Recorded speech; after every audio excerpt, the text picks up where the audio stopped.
tamo. Mga tamo. Welcome back again, Cal Vlog TV. Food trip naman tayo dito sa may Pampanga, Minalin, Lourdes, San Fernando, Pampanga. Dito nga, dinaya namin ng Ebon Tapsilogan.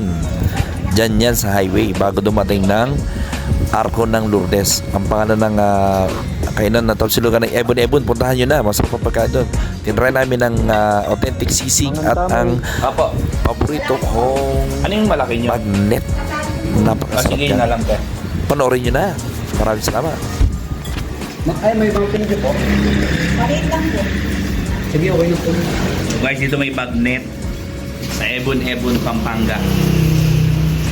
Pampanga branch. Pero nag-isa lang yan. Soon to open. Makati, Manila. Magpa-franchise daw si ate sa Manila. Sa Makati. So ito yung sisig namin. Oh Yung bagnet namin. God. Magtsatsaw kami ni Jeff. So may libreng sabaw na napakasarap.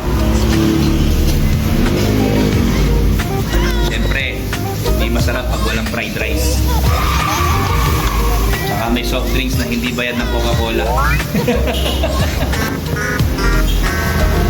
Ayan tayo guys, dito lang to sa malapit sa furniture shop. Pinanggalingan namin. So, papanatang ko na to. Yung sisig.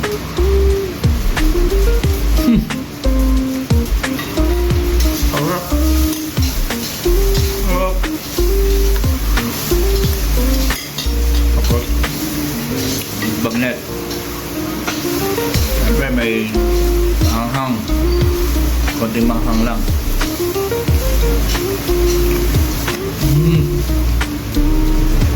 Papakalutong.